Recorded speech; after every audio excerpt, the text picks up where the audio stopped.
ನಾವು ಬಹಳ ಇಷ್ಟೇ ಹೇಳೋಕೆ ಬಯಸೋದು, ಇಲ್ಲಿ ಪ್ರಜಾಪ್ರಭುತ್ವ ಇದೆ, ಸರ್ವಾಧಿಕಾರ ಇಲ್ಲ. ಸರ್ವಾಧಿಕಾರಿಯಂತೆ ವರ್ತಿಸಬೇಕು.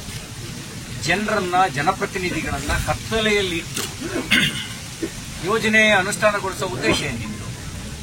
ನೀವು ಸರ್ವಾಧಿಕಾರಿನಾ? ನಮ್ಮ ದೃಷ್ಟಿಯಲ್ಲಿ ಎಲ್ಲರೂ ರೈತರೇ. ಆದ್ರೆ ಆತಂಕದಲ್ಲಿ ಯಾಕಿಡ್ತೀರಿ? ಕತ್ತಲಲ್ಲಿ ಯಾಕಿಡ್ತೀರಿ?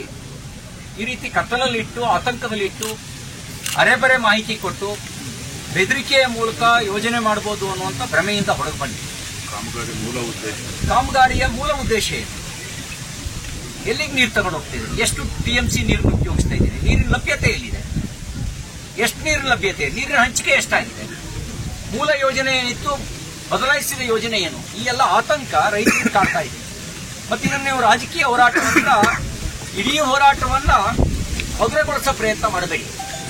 ರಾಜಕೀಯ ಹೋರಾಟ ಆಗಿದ್ರೆ ಸಾವಿರಾರು ಜನ ಬಂದು ಬೀದಿಗೆ ಸ್ವಯಂ ಪ್ರೇರಿತವಾಗಿ ಇಳಿತಿರ್ಲಿಲ್ಲ. ರಾಜಕೀಯ ಹೋರಾಟ ಆಗಿದ್ರೆ ಜನಾಕ್ರೋಶ ಆ ಪ್ರಮಾಣದಲ್ಲಿ ವ್ಯಕ್ತ ಆಗ್ತಿರ್ಲಿಲ್ಲ. ನೀವು ಅದನ್ನು ರಾಜಕೀಯ ಹೋರಾಟ ಅಂತ ತಳ್ಳಿ ಹಾಕುವಂತ ಹಗುರವಾಗಿ ತೆಗೆದುಕೊಳ್ಳೋದನ್ನು ಬಿಡಿ. ನೀರು ಬೆಂಕಿ ಆಗೋದಕ್ಕೆ ಮುಂಚೆ ಸಮಸ್ಯೆಯನ್ನು ಬಗೆಹರಿಸಿ. ನೀವೇನೋ ಭ್ರಮೆಯಲ್ಲಿದ್ರೆ ಅಧಿಕಾರ ಮದ್ದಲ್ಲಿದ್ದೀವಿ ಅಂದ್ರೆ ಅಧಿಕಾರ ಶಾಶ್ವತ ಅಲ್ಲ. ನೆನಪಿರಲಿ, 30 ವರ್ಷದ ಹಿಂದೆ, 32 ವರ್ಷದ ಹಿಂದೆ ಇದೇ ಒಂದು ತುಮಕೂರು ಜಿಲ್ಲೆಯ ರಾಜಕೀಯ ಪರಿವರ್ತನೆ ಕಾರಣ ಆಯಿತು. ಇವತ್ತೆಲ್ಲಿದ್ದಾರೆ? ಅವತ್ತಿನ ಉತ್ರಳ್ಳಿಯ ಶಾಸಕರಾಗಿದ್ರಲ್ಲ ಎಸ್ ರಮೇಶ್ ಎಲ್ಲಿದ್ದಾರೆ? ಅವ್ರ ರಾಜಕಾರಣ ಏನಾಯ್ತು?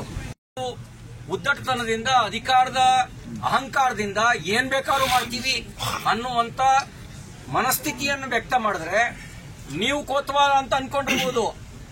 ಜನ ಯಾರು ಕೋತ್ವಾಲ್ನಿಗೆ ಹೆದರೋ ಜನ ತುಮಕೂರಿನಲ್ಲಿ ಇದ್ದಾರೆ ಅಂತ ಅನ್ಕೋಬೇಡಿ. ನೀವು ಯಾರು ಹೆದರೋ ಜನ ಅಲ್ಲ.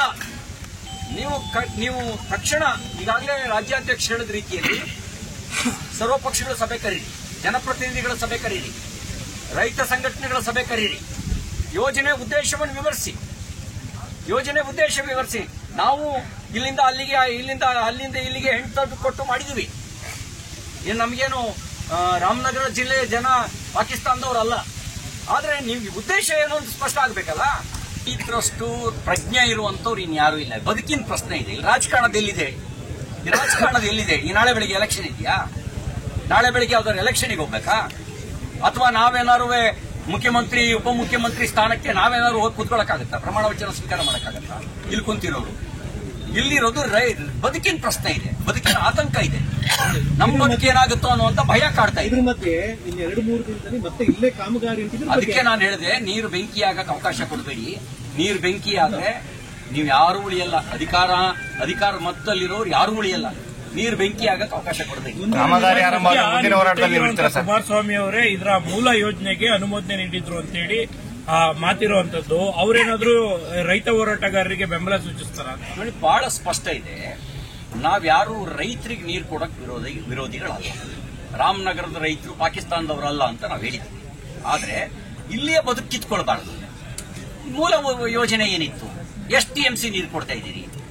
ಯಾವ ರೀತಿ ಹಂಚಿಕೆ ಮಾಡ್ತಾ ಇದ್ದೀರಿ? ಈಗ ಈ ಒಂದು ಪ್ಲಾನೇ ಅವೈಜ್ಞಾನಿಕ ಅಂತ ಅನ್ನುವಂತ ಆರೋಪ ಇದೆ. ಇಲ್ಲಿರುವ ಜಿಲ್ಲೆಯ ನೀರಿಗೆ ಸಮಸ್ಯೆ ಆಗುತ್ತೆ ಅನ್ನುವಂತ ಆತಂಕ ಕಾಡ್ತಾ ಇದೆ. ಆತಂಕ ನಿವಾರಿಸಿ. ಕತ್ತಲಲ್ಲಿ ಯಾಕೆ ಮಾಡ್ತೀರಿ?